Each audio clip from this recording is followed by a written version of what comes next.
So guys, आज मैं breakfast में बनाने वाली हूँ बहुत ही ज्यादा डिलीशियस चीज। सो गाइस, मैं बनाने वाली हूँ चॉकलेट लाटे। तो गाइस, आपको यहाँ पे टेबल पे जो भी सामान दिख रहा है, आपको ये सारा सामान चॉकलेट लाटे बनाना है।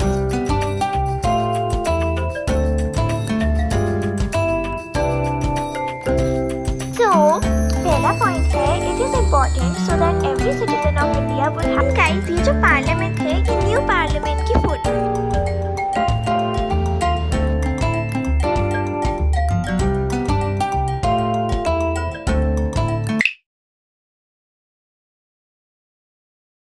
Hello everyone, welcome back to Lakshu की दुनिया and welcome back to my productive study vlog. So guys, अभी मैं सोकर उठ गई हूँ and अभी का टाइम हो रहा है 7:30 and आज है सैटरडे। So guys, चलो पढ़ना स्टार्ट करने से पहले हम ब्रेकफास्ट कर लेते हैं। So guys, आज मैं ब्रेकफास्ट में बनाने वाली हूँ बहुत ही ज्यादा डिलीशियस चीज, तो आप उसकी रेसिपी भी देखना। So guys, मैं बनाने वाली हूँ चॉकलेट लाटे। गाइस, ऑनेस्टली मैं बताऊँ तो मैंने ये लाटे कभी नहीं पिया है, ठीक है। ये एक्चुअली बहुत वायरल चल रहा है सोशल मीडिया पे, तो मैंने सोचा मैं भी ट्राई करती हूँ। ऐसे लाटे नाम सुनकर ये नहीं लग रहा कि कोई लात मार रहा है। एनीवेज गाइस, चलो बनाते हैं चॉकलेट लाटे।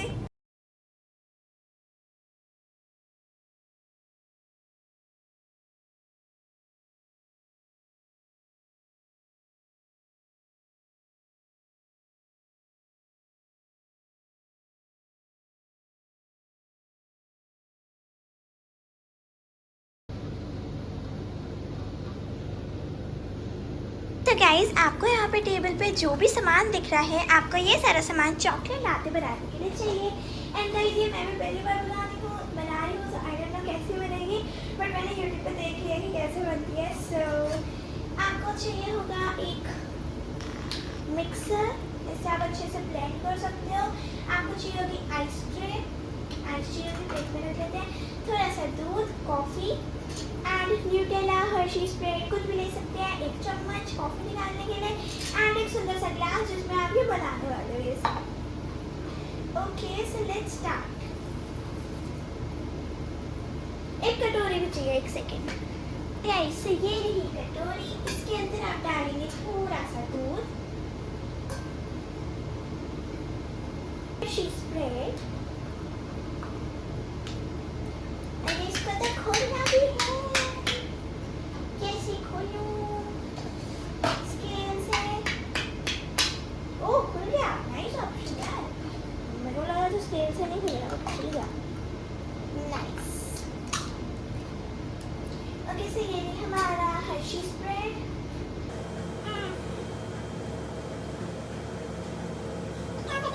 कॉफी निकाल लेते हैं, उसके बाद इसको हर्शी स्प्रेड में मिक्स करेंगे। और खुल गया, बड़ा टाइट करना है।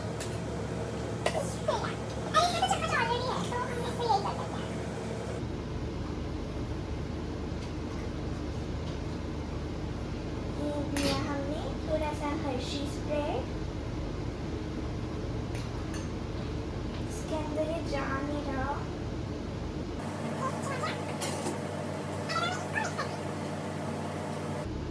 Let's try.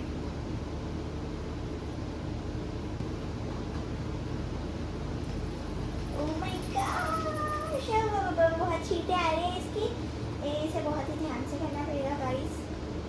Right intense movement चल रहा है यहाँ पर।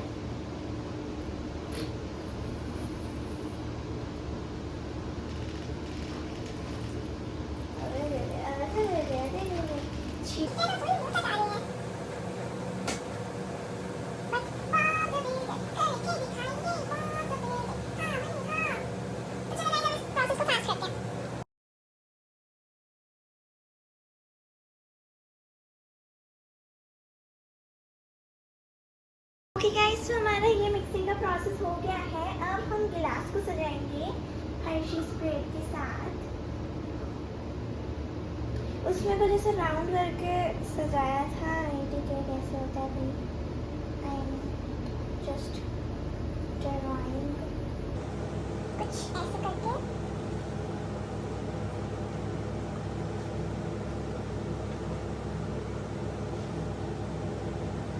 कुछ ऐसे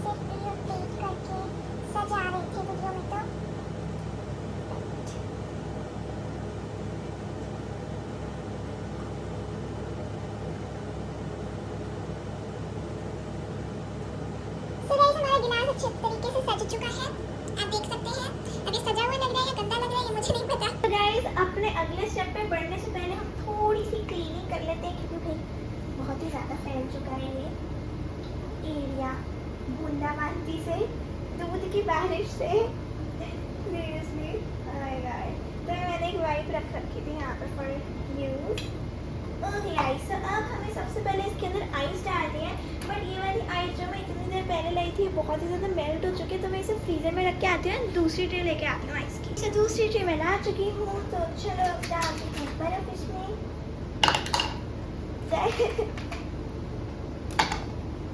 ओके गाइस, ट्रे हमारी हो चुकी है खाली, इसमें बस 3 ही बर्फ बची थी।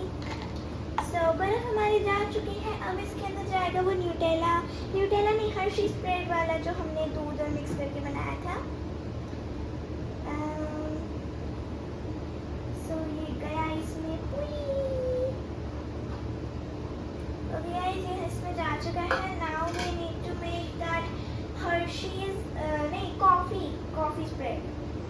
तो वो बनाने के लिए हम थोड़ी सी कॉफ़ी डालेंगे इसके अंदर, थोड़ी सी डालेंगे बिकॉज मुझे कड़वा नहीं पसंद। ये गई टुई। Now we need to mix that all. अब मुझे लग रहा है मैंने इतने बड़े आइस क्यूब डाल दिए, मैं इसे मिक्स कैसे करूँगी?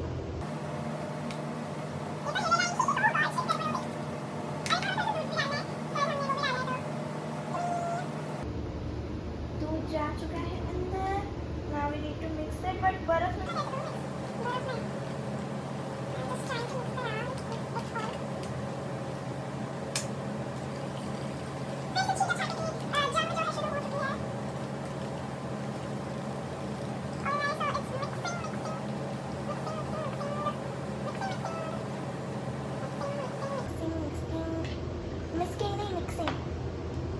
सो चलो अब इसे फास्ट फॉरवर्ड कर।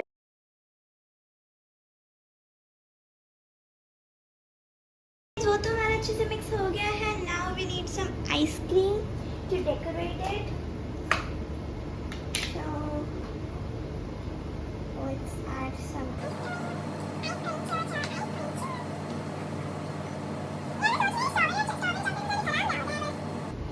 चलो गाइस, कोई बात नहीं, हमको तो आइसक्रीम से मतलब।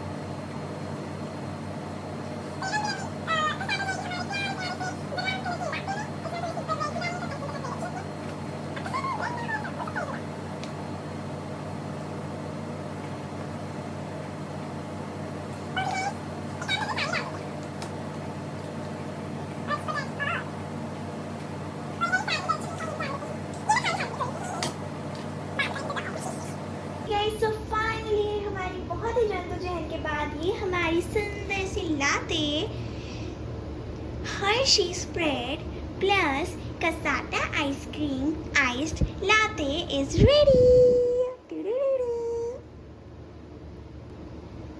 I will style my latte with some croissant.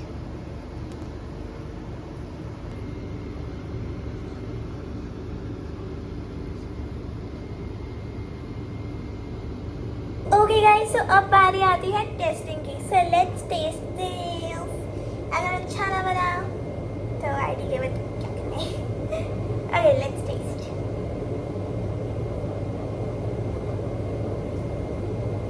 नाक पे आइसक्रीम लग गई।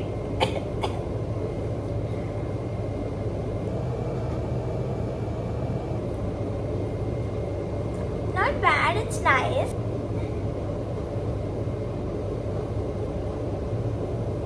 मेरे को स्पून चाहिए इसकी आइसक्रीम मिक्स करने के।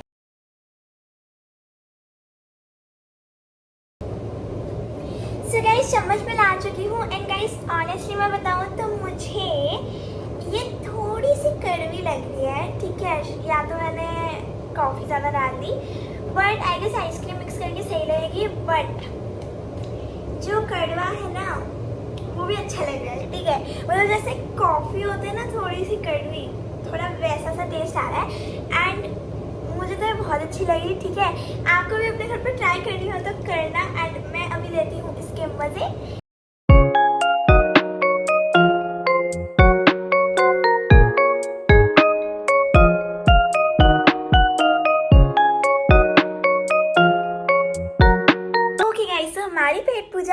चुकी है, तो चलो अब पढ़ाई करते हैं। गाइस, अभी मैं पढ़ने वाली हूँ साइंस।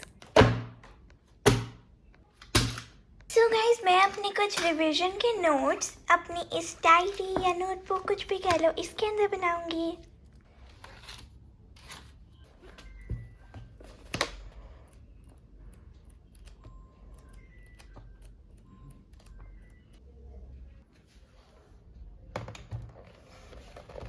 तो गाइज, मेरे से बहुत लोग पूछ रहे थे कि मैं साइंस कौन से चैनल से पढ़ती हूँ।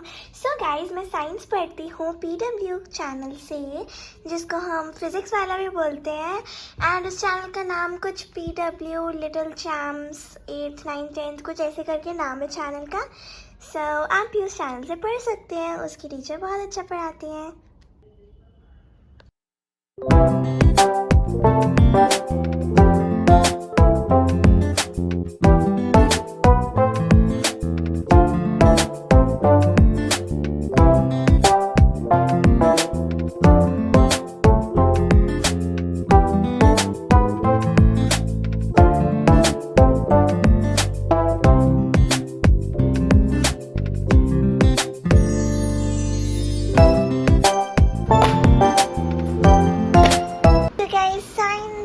पढ़ने का मन नहीं कर रहा था अभी, सो अभी मैं पढ़ रही हूँ। पहले थोड़ी देर SST एंड साइंस में पढ़ूंगी, बाद में साइंस नहीं सॉरी SST का मैं कर रही थी parliament and the making of laws वाला चैप्टर, जो कि मेरा बहुत दिनों से चल रहा है पर ख़त्म होने का नाम ही नहीं ले रहा। वही सब इतना बड़ा चैप्टर है, तो चलो इस चैप्टर को कंप्लीट करते हैं।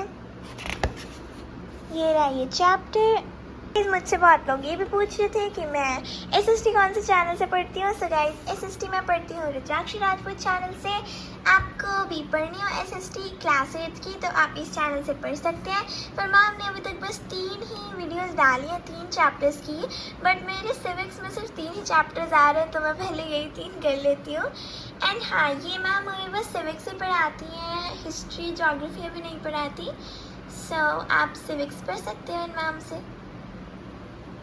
कर रहे हैं और MLAs वोट करके राज्यसभा के मेंबर्स को इलेक्ट कर रहे हैं। तो मतलब हमारे थ्रू जो इलेक्टेड लोग हैं वो फाइनली राज्यसभा के लोगों को इलेक्ट कर रहे हैं, इसीलिए हम राज्यसभा के मेंबर्स को इनडायरेक्ट। चलो गाइस, आगे का चैप्टर करने से पहले हम अपने पहले के नोट्स रिवाइज कर लेते हैं। गाइस, चैप्टर का नाम है parliament and the making of laws, and ये है इसके हैंडआउट्स प्लस नोट्स। सबसे पहले चैप्टर के नाम का क्या मतलब है। पहला वर्ड है पार्लियामेंट। तो पार्लियामेंट का क्या मतलब है? It is a legislative body in India. अब लेजिस्लेटिव का क्या मतलब होता है? लेजिस्लेटिव का मतलब होता है a body that makes laws in our country. अब एक हॉरिजॉन्टल डिस्ट्रीब्यूशन ऑफ पावर भी होता है, जिसमें 3 पार्ट होते हैं। एक होता है लेजिस्लेचर, एक होता है एग्जीक्यूटिव और एक होता है जुडिशरी। जो लेजिस्लेचर होता है वो लॉज बनाता है, जो एग्जीक्यूटिव होता है वो लॉज को इम्प्लीमेंट करता है, और जो जुडिशरी होता है वो लॉज को प्रोटेक्ट करता है। अब पीपल और पार्लियामेंट में क्या लिंक है और लिंक की नीड क्या है, we will study in this chapter. तो ये आगे पढ़ेंगे हम। अब पहला टॉपिक है चैप्टर का, why should people decide. Okay, so India as we know became independent on 15 August 1947। ये तो सबको पता है कि ये हमारी इंडिपेंडेंस हमको 15 अगस्त 1947 को मिली थी। Under the colonial rule the people had lived in fear of the British government and did not agree with many of the decision they took. फिर है as far as back as 1885 the Indian National Congress demanded that there be elected members in the legislature with the right to discuss the budget and ask questions. मतलब जब 1885 का year था तो जो Indian national Congress थी उन्होंने demand किया कि जो मेंबर्स हैं लेजिस्लेचर असेंबली के वो इलेक्टेड मेंबर्स होने चाहिए। मतलब ऐसा नहीं होना चाहिए कि किसी को भी गवर्नमेंट का लेजिस्लेचर के मेंबर बता दिया, ऐसे नहीं होना चाहिए। इलेक्टेड मेंबर्स होने चाहिए कि लोगों के द्वारा वो इलेक्ट हों, लोगों की वोटिंग के द्वारा इलेक्ट हों, जिससे हमें राइट टू डिस्कस कि हमको डिस्कस करने का राइट मिले और मतलब बजट डिस्कस करने का या क्वेश्चंस पूछने का राइट मिले। अब इलेक्शन की डिमांड हुई थी 1885 में। अब election government of India act 1909 allowed for some elected representations. So guys, हमने मतलब इंडियन नेशनल कांग्रेस ने इलेक्शन की डिमांड करी थी 1885 में, लेकिन गवर्नमेंट ऑफ इंडिया एक्ट ने 1909 में अलाउ किया। वो भी सबके लिए नहीं किया इलेक्शन अलाउड, सिर्फ कुछ लोगों के लिए किया, ठीक है, फॉर सम इलेक्टेड रिप्रेजेंटेशंस। मतलब भाई इतने साल लग गए बस डिमांड के बाद ऐसे करने में, और उसमें भी बस कुछ लोगों को ही राइट थी कि हम वोट कर सकते हैं या इलेक्ट कर सकते हैं। उसके बाद 1885 टू 1909 ये इतना टाइम था। अब इसमें डिमांड हुई थी और इसमें वो हुआ था, मतलब अलाउ किया था कुछ लोगों को। उसके बाद 1909 में जो इलेक्शन हुआ वो फेयर नहीं था, इलेक्शन एरो फेयर नहीं था, ठीक है, यहाँ पे क्रॉस बना हुआ है, मतलब नहीं था ऐसा। इसलिए क्योंकि जो कुछ लोगों को अलाउ किया था वो वुमेन को तो अलाउ किया ही नहीं था। मैन को भी, सारे मैन को अलाउ नहीं किया वोट करना, मैन को भी, नॉर्मल मैन को नहीं किया अलाउ वोट करने का, लेकिन जो मैन जिनके पास प्रॉपर्टी है और जमींदार हैं वो, तो उनको वोट करने के लिए अलाउ किया। तो ये जो स्ट्रैटेजी थी ये थी ब्रिटिशर्स की स्ट्रैटेजी। और ये ब्रिटिशर्स की स्ट्रैटेजी ऐसी थी कि जो वुमेन है कि उनको तो वोट ही नहीं करने दिया, और जो मैन है उनमें से भी नॉर्मल मैन्स को वोट नहीं करने दिया, जबकि जिनके पास प्रॉपर्टी है या फिर वो जमींदार है, तो हो सकता है ब्रिटिशर्स ने जमींदार और वो प्रॉपर्टी वाले लोगों से ये ना रिश्वत दे के बात करनी होता, इसलिए वो इन्हीं से वोट करवाते थे। तो ये थी Britishers strategy, 190 years of rule. तो ऐसे ही ब्रिटिशर्स ने हम पर 190 ईयर्स तक का रूल किया था। उसके बाद है after independence, government had to be sensitive to people's need and demands. अब जब इंडिपेंडेंस हमें मिल गई तो गवर्नमेंट को ना पीपल की नीड्स और डिमांड्स के लिए सेंसिटिव होना था, मतलब उन्हें देखनी थी सबकी डिमांड्स, ठीक है। अब उसके बाद फाइनली वोटिंग के लिए, इलेक्शन के लिए एक चीज आई जो कि थी यूनिवर्सल एडल्ट फ्रेंचाइज। अब इसके बारे में तो आप सबको पता होगा। यूनिवर्सल एडल्ट फ्रेंचाइज कहता है that all citizens of the country have the right to vote. अब यूनिवर्सल एडल्ट फ्रेंचाइज इंपॉर्टेंट क्यों है, why is it important? So ये कुछ 3 पॉइंट है जिससे कि ये कह सकते हैं कि यूनिवर्सल एडल्ट फ्रेंचाइज इंपॉर्टेंट है। एंड ये जो क्वेश्चन है ना, ये मैम ने भी अपनी वीडियो में पूछा था, एंड मैंने मैम को कमेंट किया था, लेकिन पता नहीं वो कमेंट शो क्यों नहीं हो रहा, I don't know why, and I don't know, may be वो कमेंट सेंड ही नहीं हुआ था, पर पहले मैंने बैक कर दिया। बट ये जो मैंने यहाँ लिखा है, मैंने मैम को कमेंट भी किया था, बट पता नहीं कहाँ है मेरा कमेंट। सो पहला पॉइंट है, it is important so that every citizen of India would have a right to vote as India is a democratic country. मतलब ये यूनिवर्सल एडल्ट फ्रेंचाइज इंपॉर्टेंट इसलिए है जिससे इंडिया का हर एक सिटीजन के पास वोट करने की राइट हो कि वो वोट कर सकता है as India is a democratic country. Democratic country का मतलब होता है कि by the people of the people, मतलब पीपल के द्वारा, ठीक है, लोगों के द्वारा ही जो गवर्नमेंट होती है वो इलेक्ट होती है। दूसरा पॉइंट है so that people could get the chance to choose their representatives for their own country. Universal adult franchise इसलिए इंपॉर्टेंट है जिससे पीपल को, लोगों को चांस मिले अपने रिप्रेजेंटेटिव्स को चूज करने का अपनी ओन कंट्री के। तीसरा पॉइंट है universal adult franchise is important because it upholds the principle of equality, decision making and safeguards citizens' rights. आगे बढ़ते हैं तो पार्लियामेंट के भी 3 टाइप होते हैं। अब हमने पीछे देखा हॉरिजॉन्टल डिस्ट्रीब्यूशन ऑफ पावर, और अब हम देखेंगे पार्लियामेंट के टाइप्स। अब पार्लियामेंट के होते हैं 3 टाइप्स, एक होता है लोकसभा, एक होता है राज्यसभा और एक होता है प्रेसिडेंट। यहाँ पर एक कॉन्सेप्ट है, पहले तो ये देख लेते हैं कि इनमें कितने कितने मेंबर्स हैं। तो लोकसभा में है टोटल 543 मेंबर्स, राज्यसभा में है टोटल 250 मेंबर्स, और प्रेसिडेंट तो एक ही है भैया। उसके बाद अब जो यहाँ पे लोकसभा के मेंबर्स होते हैं, अगर किसी बिल को अप्रूव किया 272 प्लस मेंबर्स ने, मतलब 543 का हाफ कुछ पॉइंट में आएगा, 271 पॉइंट करके कुछ आएगा।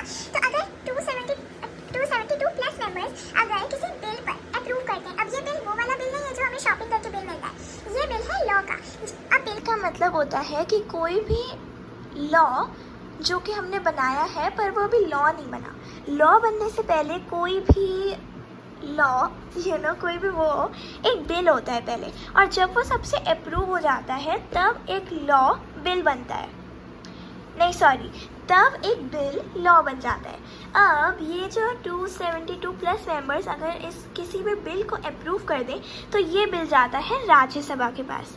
राज्यसभा में होते हैं 250 मेंबर्स। अगर राज्यसभा भी बिल को अप्रूव कर दे, टिक मतलब अगर अप्रूव कर दे अपने साइन वगैरह करके, उसके बाद वो बिल जाता है प्रेसिडेंट के पास। ये एरो बन रही है ना, उसके बाद वो बिल जाता है प्रेसिडेंट के पास, और अगर प्रेसिडेंट भी उस बिल को अप्रूव कर देता है तब एक बिल लॉ बन जाता है। आगे भी मैंने कुछ पॉइंट्स लिखे हुए हैं, तो चलो इन्हें भी रिवाइज कर लेते हैं। पहला पॉइंट है तो पार्लियामेंट ऑफ इंडिया, संसद, मतलब पार्लियामेंट ऑफ इंडिया जो है उसको हम हिंदी में संसद भी कहते हैं, इज द इंस्टीट्यूशन। ये जो पार्लियामेंट ऑफ इंडिया है ना, ये सुप्रीम लॉ मेकिंग इंस्टीट्यूशन है इंडिया का। It has 2 houses, Lok Sabha and Rajya Sabha. अब पार्लियामेंट के ना 2 हाउसेस होते हैं, जैसे कि मैंने बताया, एक होता है लोकसभा और एक होता है राज्यसभा। अब देखते हैं Lok Sabha. Lok Sabha house of the people. Lok Sabha को हम हाउस ऑफ द पीपल भी बोलते हैं। With a total membership of 543 is presented over by the speaker. अब देखते हैं राज्यसभा। राज्यसभा को हम काउंसिल ऑफ स्टेट्स भी बोलते हैं। With a total strength of 250 members is chaired by the vice president of India. अब ये जो लोकसभा होती है ये प्रेजेंटेड होती है एक स्पीकर के द्वारा, और जो राज्यसभा होती है वो प्रेसिडेंट होती है या चेयर्ड होती है वाइस प्रेसिडेंट ऑफ इंडिया के द्वारा। गाइस, हमारी इंडिया की जो प्रेसिडेंट है उनका नाम है द्रौपदी मुर्मू। एंड अब आप बताओ कमेंट सेक्शन में कि हमारे वाइस प्रेसिडेंट कौन है। हमारे या हमारी जो भी है आप बताना कमेंट सेक्शन में। चलो गाइस, हमारे नोट्स तो रिवाइज हो गए हैं, तो चलो अब आगे का पढ़ते हैं। गाइस, अगर आप भी क्लास 8 में हो तो आपकी सिविक्स की बुक में पार्लियामेंट की फोटो भी होगी। गाइस, ये जो पार्लियामेंट है ये न्यू पार्लियामेंट की फोटो है एंड ये 2023 में इनॉग्रेट हुआ था।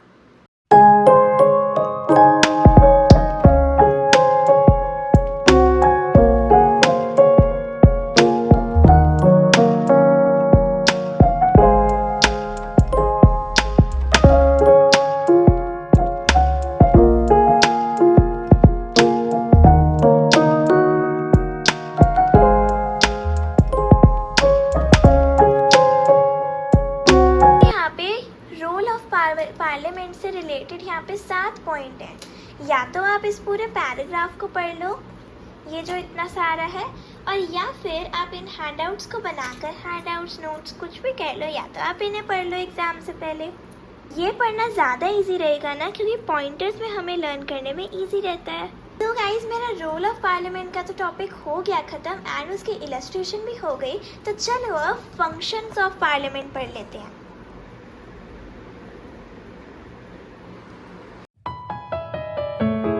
पढ़ते पढ़ते मुझे लग गई है भूख, तो चलो अपनी थोड़ी और पेट पूजा करते हैं। एंड गाइस, अभी मेरी दीदी मेरे लिए लाई है chocolate peanut butter bread. And ये 3 ब्रेड थी तो दीदी ने ये इन दोनों को एक दूसरे के ऊपर रख दिया। एंड गाइस, ये चॉकलेट पीनट बटर मेरे को बहुत ही टेस्टी लगता है एंड ये पिंटोला का है, आप भी ले सकते हैं।